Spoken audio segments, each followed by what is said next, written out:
अऊज़ु बिल्लाहि मिनश शैतानिर रजीम, बिस्मिल्लाहिर रहमानिर रहीम। रब्बि इश्रह ली सदरी व यस्सिर ली अमरी वहलुल उक़दतम मिन लिसानी यफ़क़हू क़ौली। रब्बि ज़िदनी इल्मा। अल्लाहुम्मा अरिनल हक़्क़ हक़्क़न वरज़ुक़ना इत्तिबाअह व अरिनल बातिला बातिलन वरज़ुक़ना इज्तिनाबह। आमीन या रब्बल आलमीन।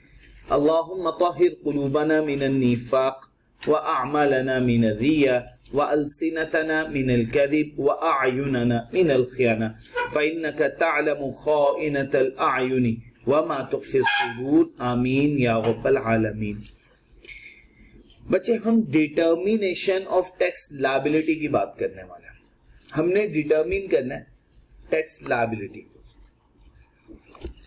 टैक्स लायबिलिटी को डिटर्मिन करने के लिए, जैसे हम लेट्स सपोज कहते हैं पर्सन, एक पर्सन की टैक्सेबल इनकम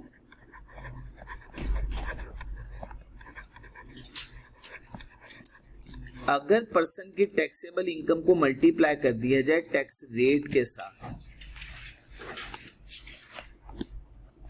ये कहलाती है टैक्स लायबिलिटी की अमाउंट। क्या बोलते हैं इसे? Tax liability. कोई कंफ्यूजन तो नहीं है बच्चे? सब बातें क्लियर होगी? ये क्या कहलाती है? Tax liability. अब हमने टैक्स रेट्स के बारे में बात करनी है। टैक्स रेट्स पर्सन के लिहाज से वेरी करते हैं। अगर हम बात करें इंडिविजुअल की, एओपी की, और third one and the last one हम बात करेंगे कंपनी की।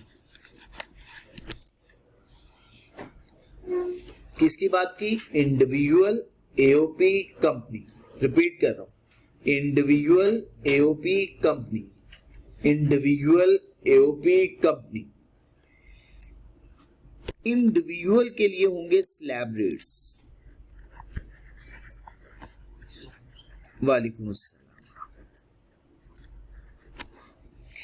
एओपी के लिए होंगे slab rates.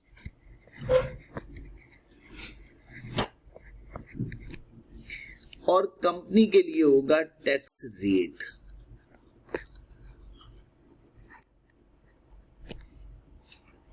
At the rate of 29%।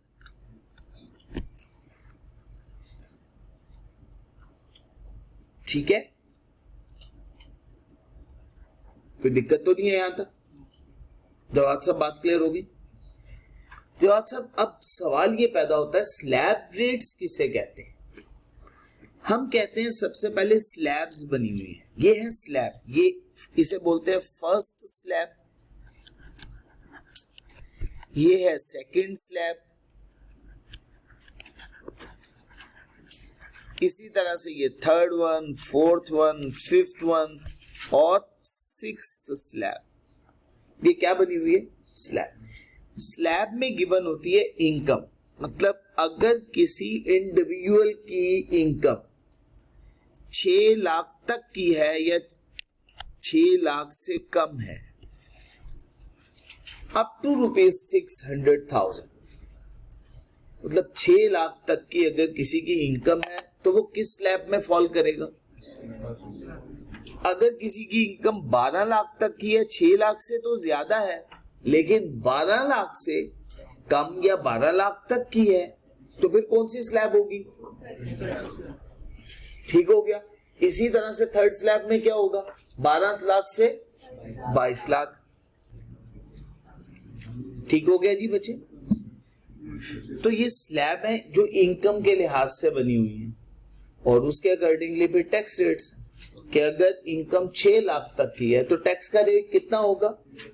Suhaib साहब, इनकम 6 लाख तक हो अगर किसी पर्सन की, किसी इंडिविजुअल की, पर्सन नहीं, किसी इंडिविजुअल की, तो टैक्स का रेट कितना होगा? क्या रेट होगा? इसके लिए वर्ड बोला जाता है बेसिक एग्जम्पशन। क्या वर्ड बोला जाता है? Basic exemption. क्या वर्ड है ये?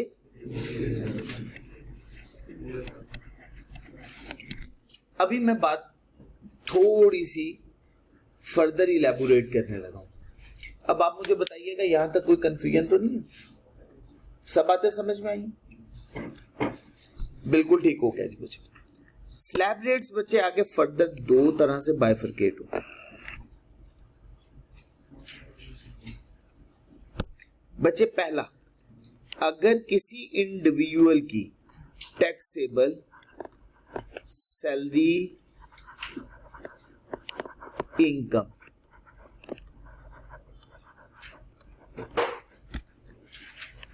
Greater than 75% of taxable income हो, कि उसकी टोटल टैक्सेबल इनकम का कितने परसेंट से ज्यादा? 75% से ज्यादा उसकी टैक्सेबल सैलरी इनकम है, तो ऐसे पर्सन को हम कहते हैं सैलरीड इंडिविजुअल। क्या वर्ड बोला जाता है? Salaried individual.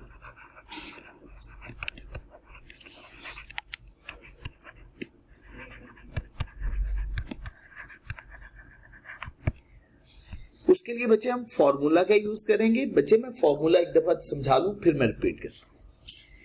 बच्चे इसके लिए हम फॉर्मूला यूज करेंगे टैक्सेबल सैलरी इनकम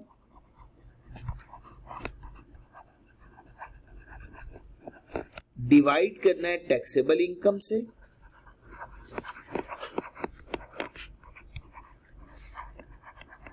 और इसको मल्टीप्लाई कर देना है 100 से।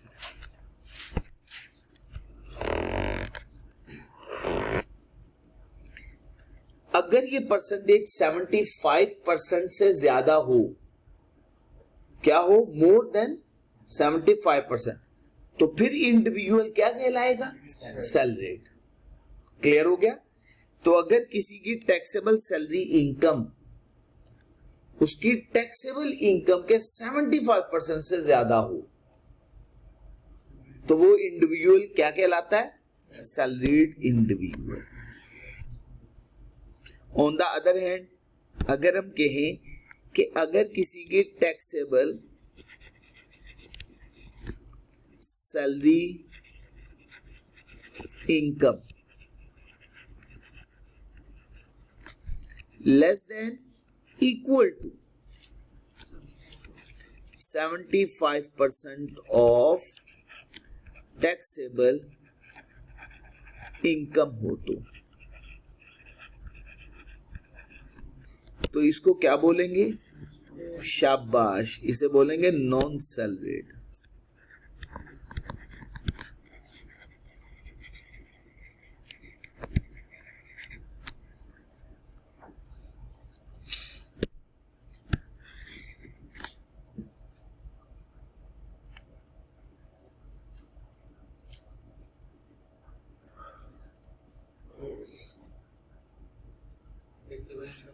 सैलरी के अलावा भी कुछ उसके बाद पैसे आ रहे हैं।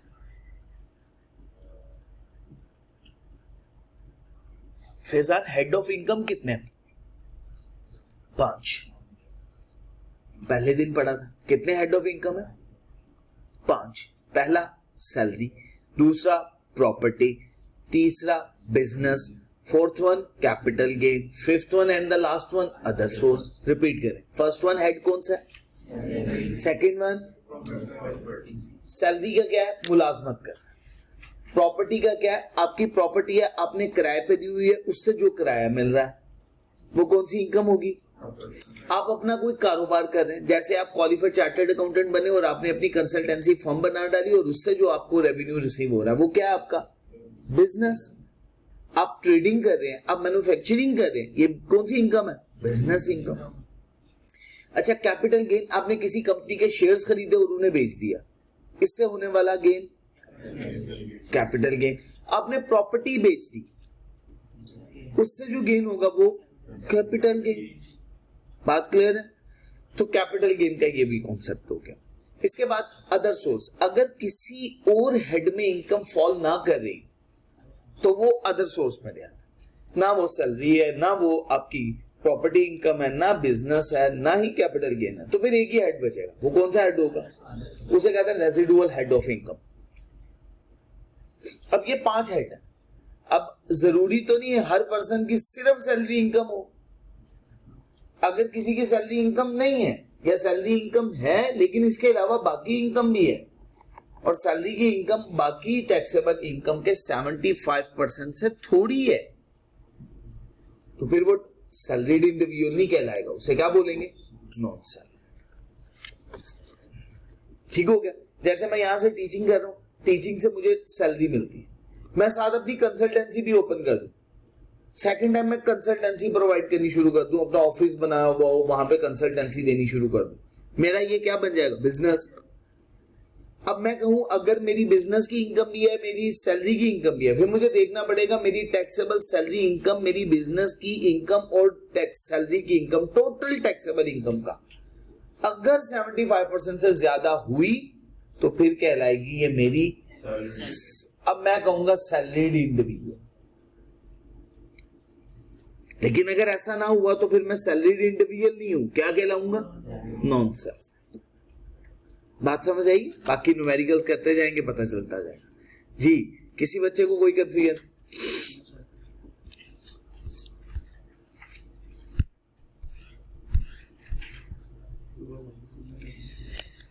आऊज़ु बिल्लाहि मिनश शैतानिर रजीम, बिस्मिल्लाहिर रहमानिर रहीम।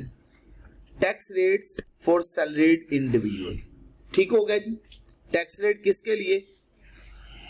अब बात समझिए, सैलरीड इंडिविजुअल किसे कहते हैं? जब इनकम एक इंडिविजुअल की chargeable under the head salary किससे ज्यादा हो? किससे ज्यादा हो जी?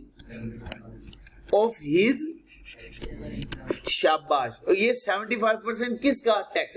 अब टैक्सेबल इनकम में कौन सा हेड आ रहा है? सॉरी, उसकी जो जो इनकम होगी सारी की सारी लेनी, और लेकिन सैलरी वाली सिर्फ कौन सी होगी? सैलरी की। अगर उसकी टैक्सेबल इनकम सारी हेड्स की, उसका 75% टैक्सेबल सैलरी इनकम से ज्यादा है, सैलरी इनकम 75% से ज्यादा है, तो फिर ये कौन सा केस होगा? अदरवाइज कौन सा केस बन जाएगा? तो अब ये स्लैब रेट्स किसके लिए हैं? ये जो मैं आपके सामने ओपन कर रहा हूं, सैलरीड या नॉन सैलरीड? शाबाश। और ये देखिएगा, ये किसके लिए है? शाबाश। ये किसके लिए है? अच्छा, अब जरा एक दफा टुकड़ों में बात समझ रही है ना, ताकि बात समझ तो आए। देखिए, मुझे बताइएगा ये बात भी समझा पाया हूं और ये बात भी समझा पाया हूं।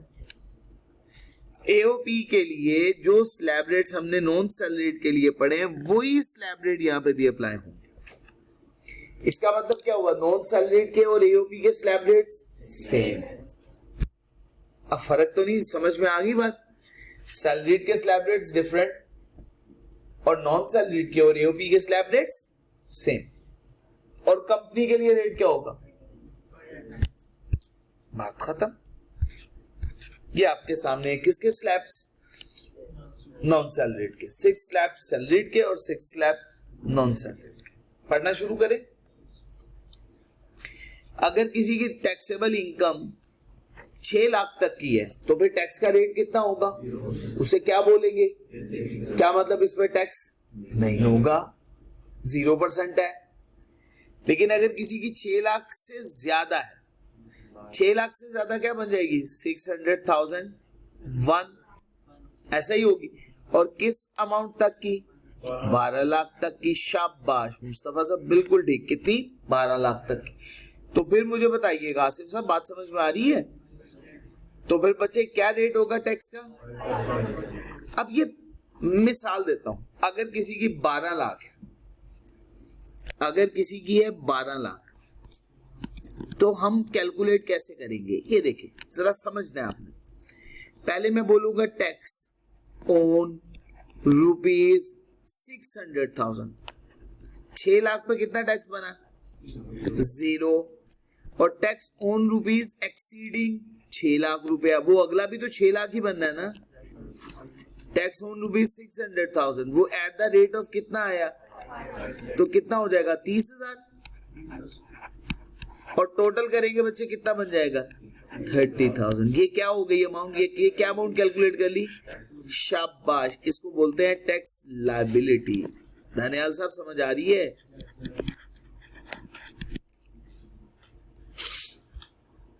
जी जमीर साहब, टैक्स लायबिलिटी बात क्लियर हो गई? अच्छा, अब जरा पहले दो स्लैब्स की ही हम प्रैक्टिस दोबारा से करने वाले हैं। मैं कहता हूं लेट्स सपोज टैक्सेबल इनकम है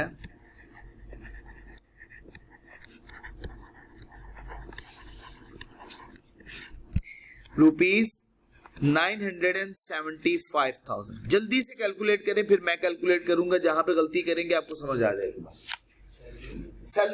सैलरी केस है।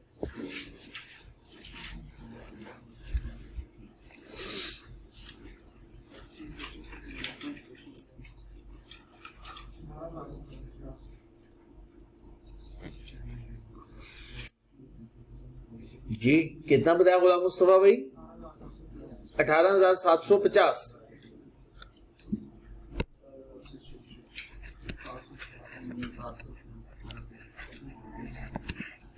चलिए मैं कैलकुलेट करता हूं आपके सामने। टैक्स ऑन ₹600,000, 6 लाख पे कितना टैक्स बना? अच्छा, tax on ₹375,000 at the rate of 5%। शाबाश, कितना आया?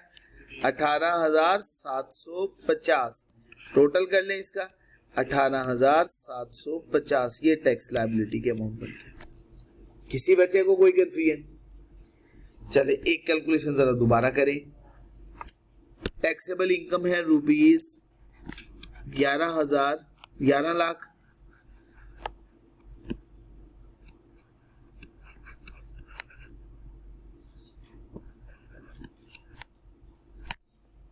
ये जी 11,87,500।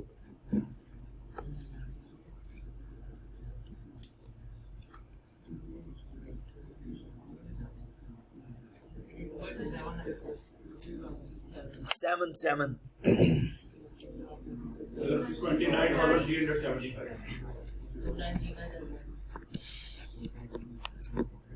29,375। ठीक हो गया जी बच्चे, एक्सीलेंट, बिल्कुल ठीक हो गया। समझ आ गई बात?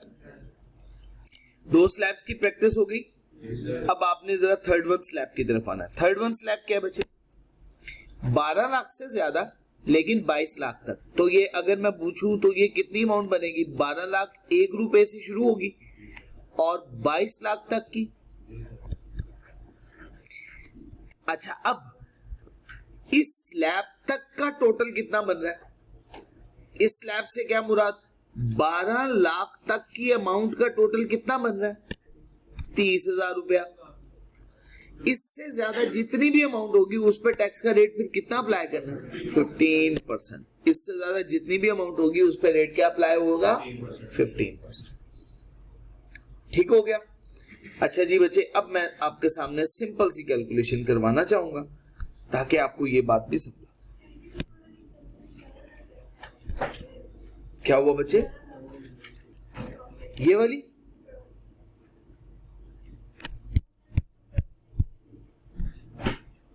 इधर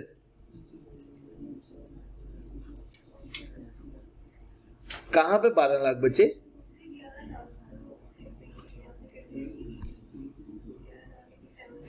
वो तो मैंने अजम्पशन ली हुई है, फिगर। ये टैक्सेबल इनकम की फिगर मैंने अज्यूम की हुई। हाँ, सैलरी केस ही सैलरी पड़ रहे हैं जी बच्चे। अजम्पशन फर्दर हम कंसीडर करने लगे कैलकुलेशन के लिए। इधर तवज्जो कीजिएगा। टैक्सेबल सैलरी इनकम, अगर मैं कह दूं 15 लाख रुपए है टैक्सेबल सैलरी इनकम, कैलकुलेट करके बताते हैं, फिर मैं कैलकुलेट करूं। जी करें।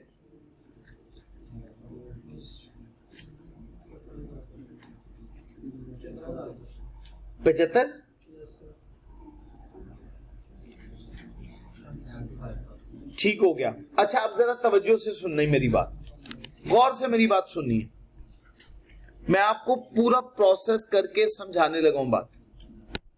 देखो हम अगर देखेंगे तो टैक्स ऑन रुपीज 6 लाख पे कितना बन रहा है? 0। ये बात क्लियर हो गई। फिर उसके बाद टैक्स ऑन रुपीज 6 लाख 1 रुपए से लेकर 12 लाख तक का कितना टैक्स बन रहा है? वो हमने कहा था 6 लाख पे टैक्स का रेट होना है 5%, ऐसा ही है ना? तो ये अमाउंट होगी बच्चे 30,000। ये भी बच्चे बात मुकम्मल हो गई। अब जितनी अमाउंट 12 लाख से ज्यादा है तो tax on rupees 300,000 exceeding amount है ना, एट द रेट ऑफ कितनी बनी? या इसे कहते हैं टैक्स ऑन रुपीज एक्सीडिंग 15% है। ऑन रुपीज एक्सीडिंग 12 लाख रुपए, 12 लाख जो जितनी उससे ज्यादा इनकम है उस पे रेट 15% होगा। बिल्कुल ठीक है। अच्छा बच्चे इसको मल्टीप्लाई करें तो ये 45,000 आ गया, ऐसा ही है। अब इसका टोटल करें तो कितनी अमाउंट हो जाएगी? अच्छा ये कैलकुलेशन तो लंबी कर दी हमने बहुत ज्यादा, इसको अब हमने शॉर्ट करना है। कैसे एग्जाम में बैठ के करेंगे? जी बिल्कुल, देखें पहली 2 स्लैब तक का टैक्स तो उसने खुद बताया हुआ है, तो वो हमने क्या करना है? टैक्स लिखना है, टैक्स ऑन रुपीज। दूसरी स्लैब तक का टैक्स तो उसने खुद बता दिया, थर्ड वन स्लैब के अंदर ही बताया हुआ है। कहता है 12 लाख तक का टैक्स, ये देखिएगा कितना बन रहा है, खुद बता रहा है 12 लाख तक का टैक्स कितना बन रहा है। तो ये हमने कैलकुलेट नहीं करना है, ये तो गिवन है, तो हमने यहाँ पे लिखना है ये बन रहा है 30,000, ये लिखा हुआ है यहाँ, बजाय इसके कि हम लंबी कैलकुलेशन करनी शुरू कर दें। फिर उसके बाद टैक्स ऑन रुपीज एक्सीडिंग, जितनी ज्यादा अमाउंट एक्सीड कर रही है 12 लाख से, 12 लाख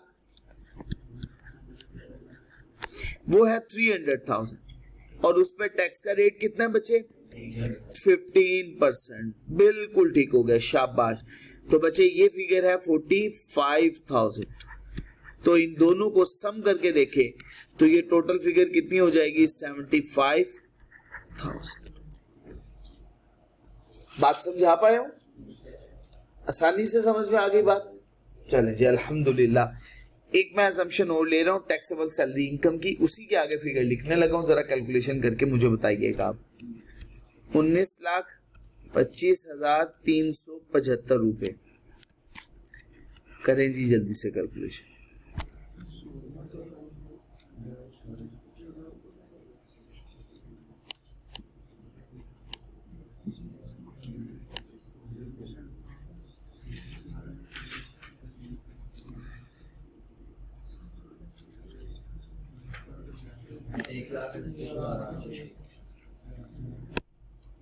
एक लाख 38,806 जी, यही बन रही है जी। ठीक हो गया। फिर मैं एक और फिगर लिखता हूं 21,75,280। वो तो आसान सी बात है, इस फिगर में से माइनस करें 12 लाख और उस पे रेट अप्लाई कर दे 15% और फिर उसमें 30,000 ऐड कर।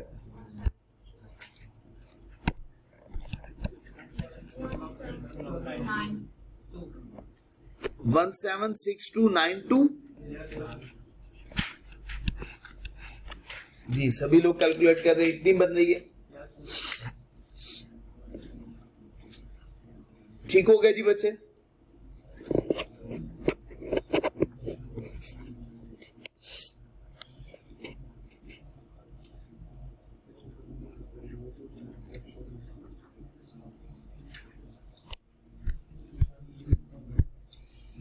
जी बच्चे नेक्स्ट स्लैब, अब आसान हो जाएगी बात, हमें समझ में आ जाएगी।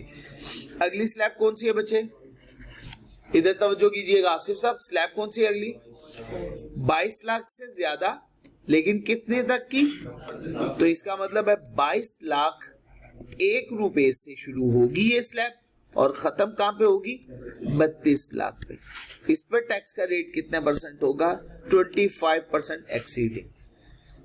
तो 1,80,000 रुपया plus 25% of the amount exceeding 22 lakh. तो हम इसमें भी एजम्पशन ले लेते हैं। एक फिगर मैं लिखता हूं, जरा कैलकुलेशन कीजिएगा। 27,80,530 रुपीज। जरा कैलकुलेट करके मुझे बताइए जी। बच्चे सैलरी, एग्जाम्पल ही मैं सैलरी के ले रहा हूं।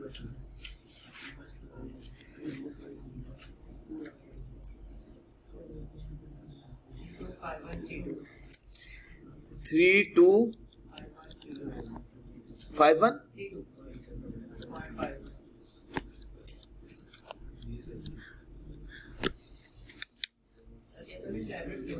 जी। पेपर में स्लैब रेट्स बिल्कुल गिवन हो, आपको याद नहीं करने हैं जी। बच्चे कैलकुलेशन समझ में आ गई? तो टैक्स लायबिलिटी कैलकुलेट करना मुश्किल काम तो नहीं है, आसान है। इसके बाद बच्चे अगली स्लैब देख लीजिएगा। अगर टैक्सेबल इनकम 32 लाख रुपए से ज्यादा हो बच्चे, और किस तक? 41 लाख रुपए तक, 4.1 मिलियन तक, तो बच्चे टैक्स का रेट कितना हो जाएगा? 30% ऑफ द अमाउंट, और 4,30,000 प्लस 30% ऑफ द अमाउंट।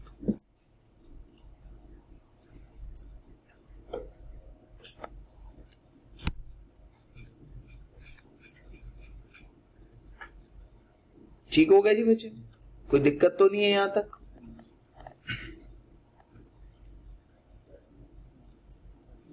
अच्छा बच्चे, अगर टैक्सेबल इनकम बच्चे एक्सीड कर जाए किससे?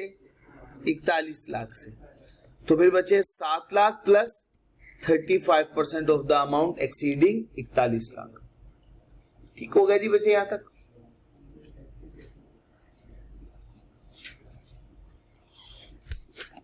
जी यहां तक कोई कंफ्यूजन? सबको सब बातें क्लियर है? चले जी अल्हम्दुलिल्लाह। अब जरा एक काम कीजिएगा, ये क्वेश्चन नंबर 1 है, जल्दी से सॉल्व करें। इसकी टैक्स लायबिलिटी तक फाइंड करनी है। ये क्वेश्चन ऑलरेडी सॉल्व करवा चुका हूं मैं आपको क्लास में।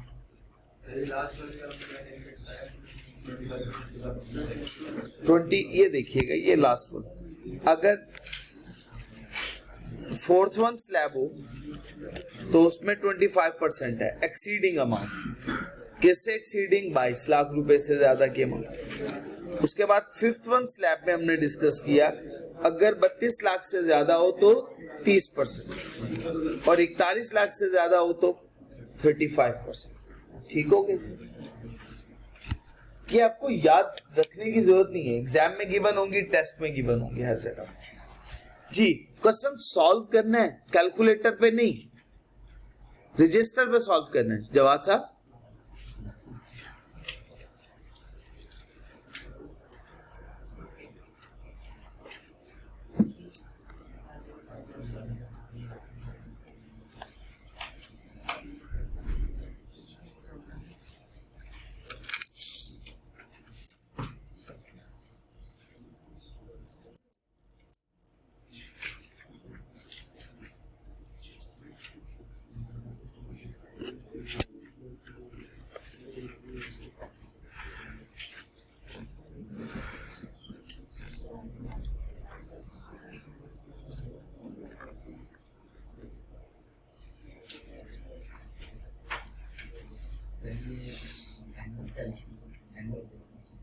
जी जी जी जी एनुअल है।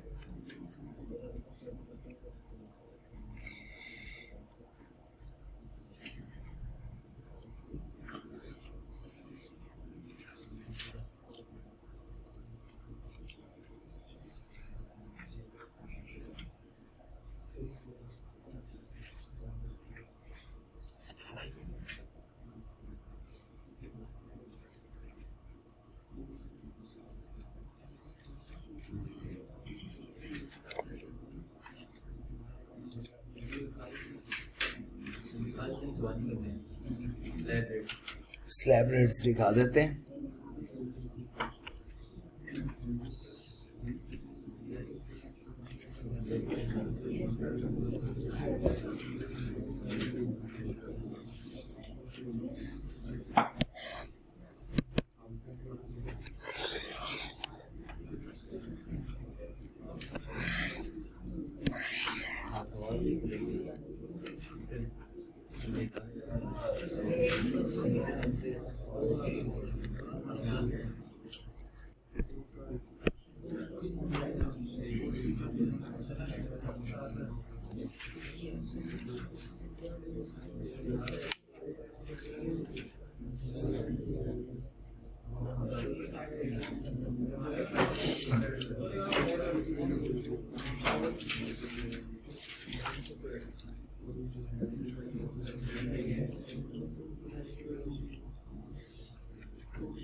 जी बच्चे कर लिया ये क्वेश्चन? कितनी अमाउंट बनी? 2 3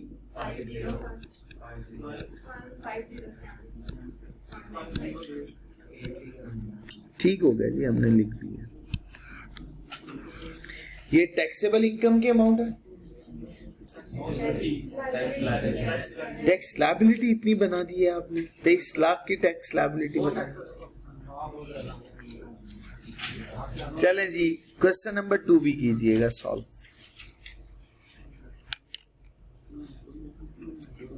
अब ये मुकम्मल सॉल्व होना चाहिए, ये इंटरेस्ट फ्री लोन, ये भी अब आपने कंप्लीट करना सॉल्व।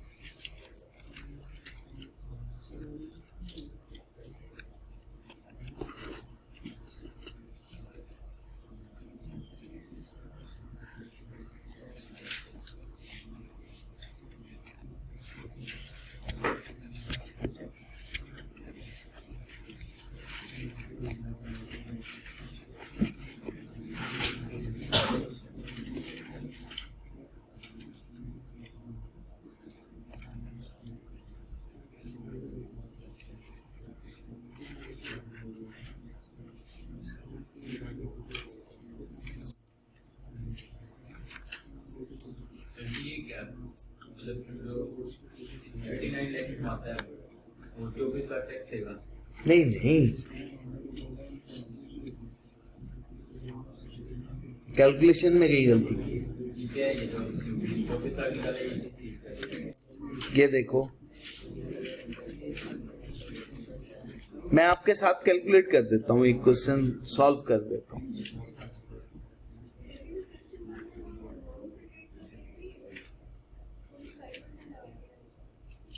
उसकी तो सैलरी, सिर्फ सैलरी इनकम है, इसके अलावा तो कोई और इनकम ही नहीं है।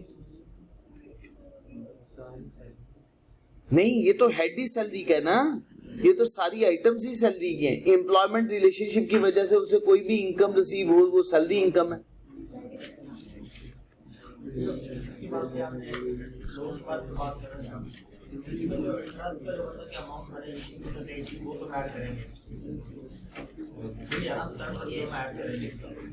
मैं सॉल्व करूं इसको, ये करवा दूं? जी जी बिल्कुल ठीक है, आप कर लेंगे, लेकिन वो जिन लोगों ने पहले नहीं किया, मैं उनको सॉल्व करवा दूं। देखिए जी बच्चे, बिस्मिल्लाहिर्रहमानिर्रहीम, हम क्वेश्चन सॉल्व करने वाले हैं। सबसे पहले इसका नाम क्या है? मिस्टर इमरान। पर्सनल स्टेटस क्या है बच्चे?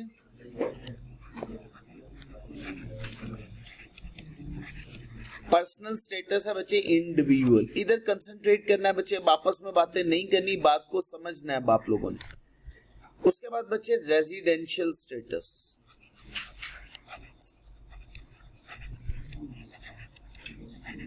रेजिडेंशियल स्टेटस में हम लोग पढ़ चुके हुए हैं, जिसके बारे में कुछ ना बताया हो, साइलेंट हो क्वेश्चन, रेजिडेंट।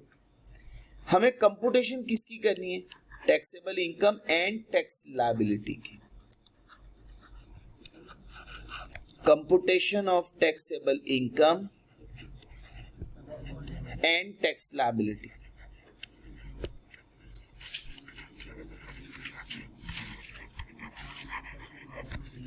इसके बाद बच्चे टैक्स ईयर है 2025।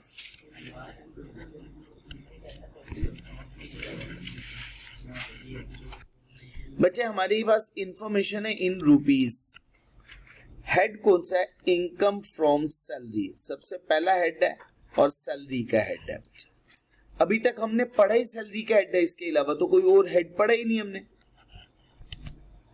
तो ये इनकम फ्रॉम सैलरी। सबसे पहले है बच्चे बेसिक सैलरी। एक एक लाइन स्किप करके अब लिखना है आपने। आप लोगों ने एक एक लाइन स्किप करके लिखना है, मैं नहीं लिख रहा हूं क्योंकि मेरे पास स्पेस थोड़ी सी कम है, मैंने समझानी है बात। बेसिक सैलरी है बच्चे 500,000 पर मंथ, एक महीने में 5 लाख रुपया, तो पूरे 12 माह में कितना हो जाएगा? 6 मिलियन। तो ये 60 लाख ये अमाउंट आ गई है। बात क्लियर है बच्चे? टैक्सेबल है, फुली टैक्सेबल। रूल क्या पढ़ा था? Basic salary fully taxable. इसके बाद बच्चे मेडिकल अलाउंस। मेडिकल अलाउंस है बच्चे 45,000 पर मंथ, ऐसा ही है 45,000 पर मंथ। एक माह में 45,000 को 12 से मल्टीप्लाई करें, 5,40,000। अच्छा बच्चे, हमने इसमें से माइनस करना है लेस। ये कितना एग्जाम्प्ट होता है? शाबाश, एग्जाम्प्ट अप टू, बिल्कुल ठीक, exempt up to 10% of basic salary. अब up to 10% of basic salary, basic salary के 10% तक, तो वो है 6 लाख। 60 लाख का 10% वो इसमें से माइनस करना है। कोई भी अमाउंट यहां पे टैक्सेबल नहीं होगी। ये भी बच्चे बात क्लियर हो गई। इसके बाद बच्चे थर्ड वन, हमने कहा था गाड़ी और घर के अलावा अगर एम्प्लॉयर अपने एम्प्लॉय को कोई भी एसेट दे, उसकी डेप्रिसिएशन उस पर्सन की टैक्सेबल बेनिफिट या टैक्सेबल इनकम समझी जाएगी। ठीक है, तो डेप्रिसिएशन लेना है आपने।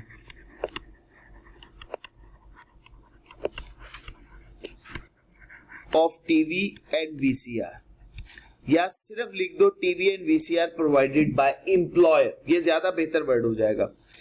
TV and VCR provided by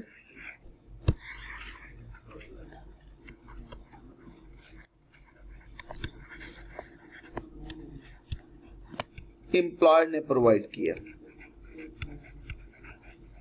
40,000 इसकी वैल्यू बन रही है, कितने परसेंट डेप्रिसिएशन कंसीडर करनी है? तो ये 8,000 अमाउंट आ गई। ये बच्चे हमने यहां पे लिख ली। ये भी बच्चे बात मुकम्मल हो गई। अब आ गया next one concept, interest free loan.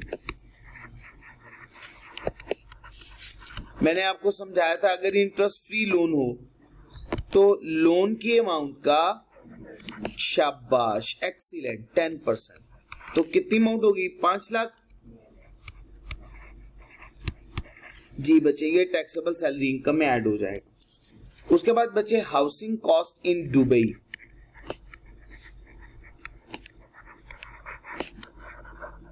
Housing cost in Dubai बच्चे कितनी अमाउंट है? 360,000। इसके बाद बच्चे ट्रेवल एक्सपेंसेस,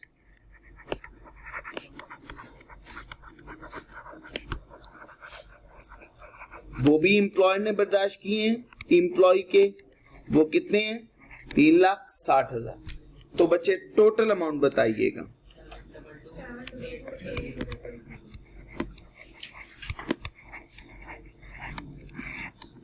जी बच्चे, ये कहलाई टैक्सेबल सैलरी इनकम। ये कौन सी इनकम है? टैक्सेबल, क्योंकि जितने भी बेनिफिट हमने पढ़ा था एम्प्लॉयमेंट रिलेशनशिप की वजह से, इसको कोई भी बेनिफिट मिले वो किसका हिस्सा बनेगा? सैलरी की इनकम का हिस्सा बनेगा। अब बच्चे ये सैलरी का केस है। जी दानियल साहब, हाउसिंग कॉस्ट ये है कि इसकी फैमिली, ये पूरा सवाल अगर हम देखेंगे पास पेपर का सवाल, वो कहता है इसकी फैमिली दुबई में है और दुबई में जितने भी अखराजात हैं वो इसका एम्प्लॉयर बर्दाश्त कर रहा है, तो एक्सपेंस तो फैमिली का बर्दाश्त करे। वो हमने कहा था कि अगर एम्प्लॉय का अपना हो या एम्प्लॉय के एसोसिएट को बेनिफिट मिल जाए एम्प्लॉय की वजह से, वो भी किसका बेनिफिट समझा जाएगा? एम्प्लॉय के ही बेनिफिट। नहीं, अकोमोडेशन नहीं। अगर वो कहता घर फराहम किया गया वो और बात। यहां पे कह रहा है घर में होने वाले अखराजात के लिए वो अलाउंस दे रहा है 30,000 रुपया पर मंथ। अब बच्चे हमने टैक्स लायबिलिटी कैलकुलेट करनी और ये सैलरीड का केस है। क्यों? टैक्सेबल सैलरी इनकम कितनी है? 72,28,000 और अगर डिवाइड करें टैक्सेबल इनकम वो भी यही बननी है क्योंकि इसके अलावा कोई और हेड तो है ही नहीं है, यही टैक्सेबल इनकम है। 100% क्या हो गई? सैलरी। तो कौन सा केस हुआ बच्चे? Salaried case.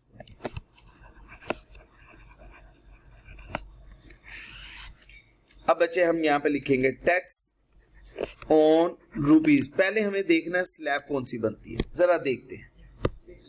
72 लाख ये आपके सामने, 41 लाख से ज्यादा है ना, तो कौन सी स्लैब हुई? आखिरी।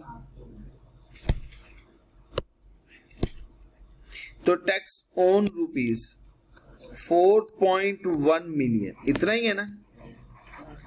ये है 7 लाख। उसके बाद बच्चे टैक्स ऑन रुपीज एक्सीडिंग,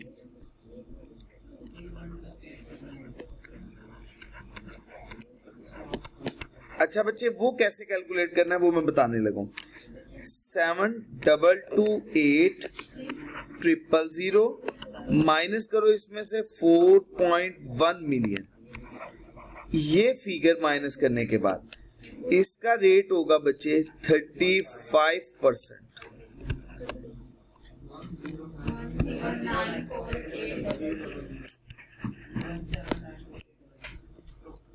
जी बच्चे टोटल आ गया 17,948। जी फैजान साहब आप समझ में आया? इतना टैक्स बनता है। वो कैलकुलेशन करते हुए कोई गलती होगी तो ये कहलाई है टैक्स लायबिलिटी की अमाउंट।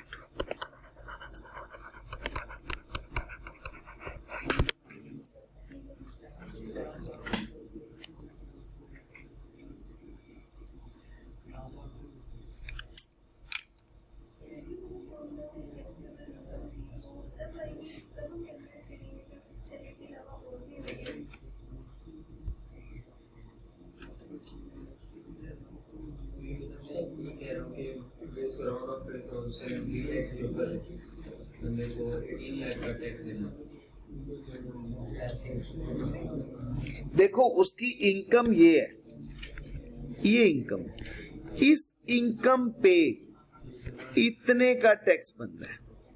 ये तो ज्यादा है, हाँ ज्यादा है तो ठीक है। ऑन एवरेज रेट निकाल लें तो आपको पता चल जाएगा। 17,94,800 को डिवाइड करें 72,28,000 से, रेट कितना बनता है? तकरीबन ऑन एवरेज ये रेट बन जाएगा कोई 25। हाँ देखो जरा राउंड ऑफ करो कितना। हाँ तकरीबन उतना ही बन रहा है ना। हाँ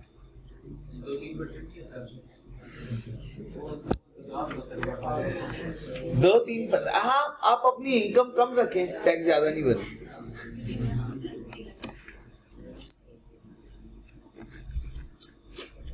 टैक्स का पेपर पास करना है, ये टेंशन में नहीं रहना टैक्स बहुत बन रहा है।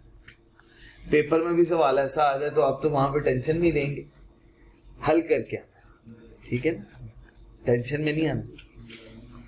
टैक्स का कोई मसला नहीं है, जब इतना कमा रहे होंगे तो थोड़ा बहुत गवर्नमेंट को भी चला जाएगा, कोई फर्क नहीं पड़ेगा। ठीक है जी। अच्छा बच्चे होमवर्क में क्वेश्चन नंबर 3, 4 एंड 5, 6 4 क्वेश्चंस मैंने आपको दे दिए, सबके लिए आपने टैक्स लायबिलिटी कैलकुलेट करके लेके आनी है। मैं रजिस्टर में चेक करूंगा बच्चे आपको। ये असाइनमेंट मैंने आपको जितने भी क्वेश्चंस दिए थे, पहले 2 तो आप लोगों ने क्लास में कर लिए, रिमेनिंग जितने भी क्वेश्चन रह गए वो आपने सॉल्व करके लेके आने। स्लैब रेट में शेयर कर देता हूँ किसमें, सुब्हानक अल्लाहुम्मा व बिहम्दिक अशहदु अल्ला इलाहा इल्ला अंता अस्तगफिरुका व अतूबु इलैक। अस्सलामु अलैकुम व